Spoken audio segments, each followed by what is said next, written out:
Hi, welcome to T2G channel. நம்ம இந்த வீடியோக்குள்ளே போகிறதுக்கு முன்னாடி நம்ம சேனலை சப்ஸ்கிரைப் பண்ணுங்கள், லைக் பண்ணுங்கள், ஷேர் பண்ணுங்கள், கமெண்ட் பண்ணுங்கள். ஸோ நம்ம இன்றைக்கி இந்த வீடியோவில் என்ன பார்க்க போகிறோம் அப்படின்னா, your mind set is everything. இதை எளிமையாக சொல்லணும்னா, மனநிலை அப்படிங்கிறது ஒரு சிந்தனை வெளி. அதாவது நம்ம மனநிலையில் கருத்துக்கள் இருக்கலாம், எண்ணங்கள் இருக்கலாம், இது இல்லை நம்பிக்கைகளோட தொகுப்பு இருக்கலாம். இது எல்லாம் சேர்ந்தது தான் நம்மளோட மனநிலை அப்படிங்கிறாங்க. ஒருவருக்கு இருக்கக்கூடிய அந்த மனப்பான்மை இல்லை நிலையான யோசனைகளோட தொகுப்பு இது அதிகமாக எல்லாருக்குமே இருக்கும். நிறைய யோசனை இருக்கும், நிறைய மனப்பான்மை இருக்கும். ஸோ இது எல்லாத்தையுமே நம்ம மாற்றணும் அப்படின்னு நினச்சோன்னா அது ரொம்ப கஷ்டம். ஒரு மனநிலை அப்படின்னாக்கா குறிப்பிட்ட விஷயத்தில் நமக்கு இருக்கக்கூடிய எண்ணத்தோட தொகுப்பு தான் நம்ம மனநிலை அப்படின்னு சொல்லலாம். இப்போ வேறு மாதிரி சொல்லணும்னா, இப்போ நீங்கள் ஏதாவது ஒரு விஷயத்தில் இதுதான் அப்படின்னு சொல்லிட்டு நினைக்கிறீங்க அப்படின்னா அதோட விளைவு தான் மனநிலை. அப்போது இந்த மனநிலை எதை மாதிரி வேணாலும் இருக்கலாம். பெரும்பாலும் இந்த மனநிலையை மாற்றுறது அப்படிங்கிறது ரொம்ப கஷ்டம். இந்த மனநிலை வந்து 2 டைப்ஸில் இருக்குது. ஒன்று வந்துட்டு ஃபிக்ஸ்டு மைண்ட் செட், இன்னொன்று க்ரோத் மைண்ட் செட் அப்படின்னு சொல்லிட்டு 2 டைப்பாக இருக்குது. க்ரோத் மைண்ட் செட் இருக்கக்கூடிய ஒருத்தவங்க கற்றல் அப்புறம் பயிற்சி மற்றும் விடாமுயற்சியோட தனது வாழ்க்கையில் வந்துட்டு விரும்பினதை அடைய முடியும் அப்படின்னு நம்புவாங்க. அவங்களுக்கு வந்து கான்ஃபிடென்ட் அதிகமாக இருக்கும். அவங்களோட அந்த வளர்ச்சி மனப்பான்மை வந்து தவறுகள் மற்றும் பின்னாடி வரக்கூடிய அந்த விளைவுகள் இது எல்லாமே தெரிஞ்சுக்க முடியும். நீங்கள் எப்போதுமே சவாலை தீர்க்கணும் அப்படின்னா அதுக்கான ஒரு வழியை கண்டுபிடிச்சி அதோட வளர்ச்சி மனசில் வச்சுட்டு அதை நோக்கி நம்ம போகணும் அப்படிங்கிறத வாழ்க்கையோட இலக்காக வச்சுட்டு அதை அடைவீங்க. நீங்கள் ஒரு நிலையான மனநிலை, அதாவது ஃபிக்ஸ்டு மைண்ட் செட் அப்படி இருக்கிறவங்களா இருந்தால் நீங்கள் என்ன பண்ணுவீங்க, என்னோட திறமை மற்றும் திறன்கள், நம்ம வந்து திறமையோடு இருக்கிறோம், திறன்களோடு பிறந்திருக்கோம் அப்படின்னு நம்ம நம்புவோம். நம்மக்கிட்ட ஏதாவது செய்ய முடியாது அப்படின்னா நம்மளோட திறமை இல்லை அப்படின்னு கிடையாது. நம்ம அதுக்கு வந்து என்னால் முடியும், என்னால் முடியாது அப்படிங்கிற சொல்கிறதுக்கே அங்கே இடம் கிடையாது. நம்ம ஏதாவது சாதிக்க எவ்வளோ முயற்சி வேணாலும் நம்ம செய்வோம். ஆனால் அதை செய்கிறதுக்கு புத்திசாலித்தனம், திறமை இது எல்லாமே நம்ம கூடவே பிறந்ததாக இருக்கும். அது ரெண்டுமே இல்லை அப்படின்னா நம்ம எவ்வளோ ஹார்ட் ஒர்க் பண்ணாலும் நம்மளோட க்ரோத் மைண்ட் செட்டை அடைய முடியாது.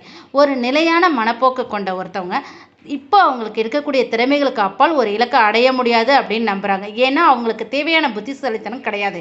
அதனால தான் அவங்க வந்து தங்களை தடுத்து நிறுத்தி முயற்சி செய்வதை நிறுத்திக்கிறாங்க. இப்போ சுருக்கமாக இது சொல்லணும் அப்படின்னாக்கா, உங்களோட திறமை மற்றும் குணங்கள் இது ரெண்டுமே மாறாது, ஸ்டாண்டர்டாக இருக்கக்கூடியது, உங்களோடவே பிறந்தது அப்படின்னு ஒரு நிலையான மனநிலை நம்புது.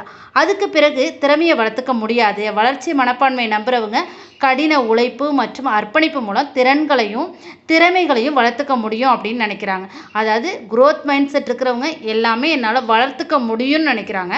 ஃபிக்ஸ்டு மைண்ட் செட் இருக்கவங்க எனக்கு இவ்வளோ தான் டேலண்ட், என்னோடய டேலண்ட் இவ்வளோ தான், ஸோ இதுக்கு மேலே எனக்கு டேலண்ட் கிடையாது அப்படின்னு நினைக்கிறாங்க. ஆனால் க்ரோத் மைண்ட் செட் என்னால் எல்லாமே செய்ய முடியும், என்னால் வளர்த்துக்க முடியும், நிறைய விஷயங்களை கற்றுக்க முடியும் அப்படின்னு நினைக்கிறாங்க. இப்போ நம்ம வாழ்க்கைக்கு ஃபிக்ஸ்டு மைண்ட் செட்டை விட க்ரோத் மைண்ட் செட் தான் ரொம்ப ரொம்ப முக்கியம். ஸோ இந்த க்ரோத் மைண்ட் செட்டை நம்ம வளர்த்துக்கிறதுக்கு என்னென்ன வழிகள் அப்படிங்கிறத பற்றி பார்க்கலாம். ஃபஸ்ட்டு, மாற்றங்களை வாய்ப்புகளாக நம்ம பார்க்கணும்.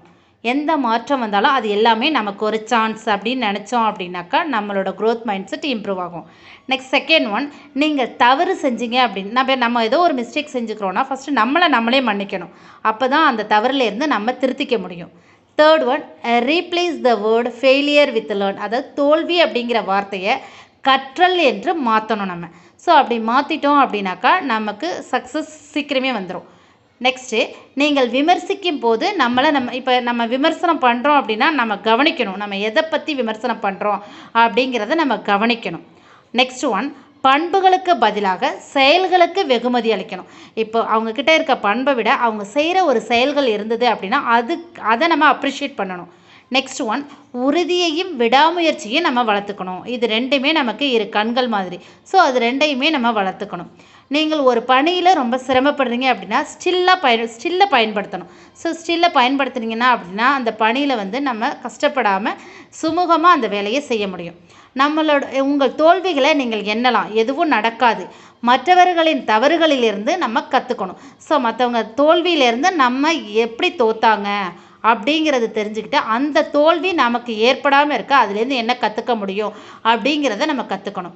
நெக்ஸ்ட் ஒன், மூளை வலுவாகவும் நெகிழ்வாகவும் மேலும் ஆக்கப்பூர்வமாகவும் மாறும் அப்படிங்கிறத நம்ம நினைவில் வச்சுக்கணும். ஸோ நம்ம நிறைய க்ரியேட்டிவாக யோசிக்க முடியும், ரொம்ப ஃப்ளெக்சிபிளாகவும் நம்ம மைண்ட் செட் இருக்க முடியும். அப்படின்னாக்கா நிறைய விஷயங்களை நம்ம ஆக்கப்பூர்வமாக தெரிஞ்சுக்கணும். ஸோ அப்படி தெரிஞ்சுக்கிட்டோம் அப்படின்னா நம்மளோட மைண்ட் செட் க்ரோத் ஆகிட்டே இருக்கும்.